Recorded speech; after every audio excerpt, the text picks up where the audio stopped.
हरपून भान जीवाचं करून रान लिहिलं संविधान, हरपून भान जीवाचं करून रान लिहिलं संविधान। 2 वर्ष 11 महिने 18 दिवस किती सोसल अभिमान। आदरणीय मंच और आप सभी उपस्थित बौद्ध उपासक उपासिकाएं, सभी को मेरा जय भीम नमो बुद्धाय। भोपाल में मैं पहली बार ऐसे आयोजन में आया हुआ हूँ और मुझे कुछ अलग टाइप की फीलिंग्स हो रही है कि बड़े बड़े विद्वान और जिनका यूट्यूब चैनल चलता है, सारे रिटायर्ड और बुद्धिजीवी लोगों के बीच में मुझे बोलने का मौका मिल रहा है। आज के इस अवसर पर मैं आपको एक चीज़ बताना चाहता हूँ। वो ये चीज़ है कि जब बाबा साहब जीवंत थे तो एक मूर्तिकार उनके पास गया और मूर्तिकार ने ये इच्छा जताई कि सर मैं आपका एक स्टेचू बनाना चाहता हूँ। बाबा साहब ने मना कर दिया, बोले और भी दूसरे लोग हैं उनकी बनाओ, मेरा मूर्ति बनाकर क्या करोगे भाई। तो उस मूर्तिकार ने कहा कि मैं आपका स्टैचू जो है वो एज अ एजुकेशनिस्ट रखना चाहता हूँ, मतलब एक शिक्षाविद के तौर पर आपका मूर्ति बनाना चाहता हूँ। तब बाबा साहब ने उसको परमिशन दे दी। ब्रह्मेश विनायक राव वाघ उसका नाम था और बाबा साहब उसके स्टूडियो में आए, आधा घंटा वहाँ पर रहे। वो मूर्तिकार अपनी मूर्ति बना रहा था। उसी बीच बारिश का मौसम हुआ और बाबा साहब वहाँ से उठकर चले गए। वो इसलिए चले गए कि मुंबई के ओवल के मैदान में उन्होंने एक ओपन लाइब्रेरी खोल रखी थी, जगह नहीं थी और गरीबों के बच्चों को पढ़ना था। तो वो उस मैदान में ओपन लाइब्रेरी थी और ओपन लाइब्रेरी में गरीबों के बच्चे पढ़ते थे। बाबा साहब वहाँ पर तुरंत वहाँ से चले गए ताकि किताबें जो है वो गीली ना हो।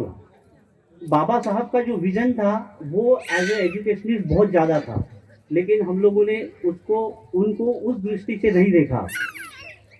कई बार ऐसा हुआ कि पैरेलल रूप में बाबा साहब का संघर्ष भी चलता रहा। महाड़ तालाब का, मनुस्मृति रहन का और कालाराम मंदिर का। इसी बीच पैरेलल में वो अपना एक एजुकेशन सिस्टम को डेवलप कर रहे थे।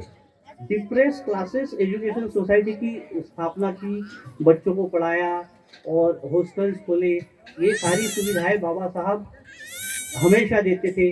बाद में तो सबको पता ही है, मिलिंद कॉलेज और Siddharth College, the People's Education Society, ये सारी एजुकेशन सोसाइटीज़ का बनाने का मकसद यही था कि हमारे समाज के लोग ज्ञानी हो, विकसित हो और जैसा सर ने कहा है कि आर्थिक रूप से समृद्ध बनना है, तो उस दिशा में भी आप लोग कदम बढ़ाते रहे।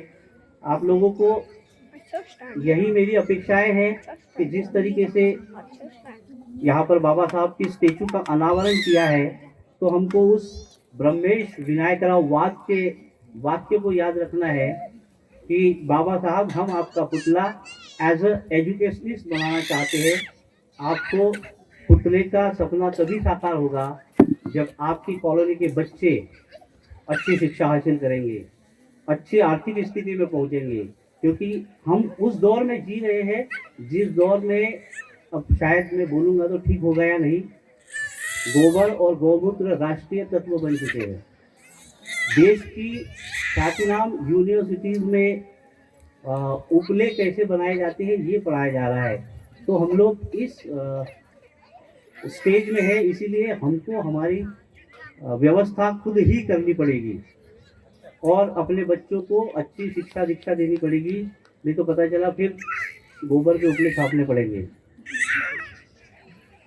और आखिरी में मैं एक शेर बोलकर अपनी बारी को विराम देता हूँ। आहों से पत्थर पिघलेगा इस धोखे में मत रहना, कहीं से उत्साह मिलेगा इस धोखे में मत रहना। इस देश के जर्रे जर्रे में तुम्हारा भी एक हिस्सा है, पर बुला बुला कर कोई देगा इस धोखे में मत रहना। Thank you.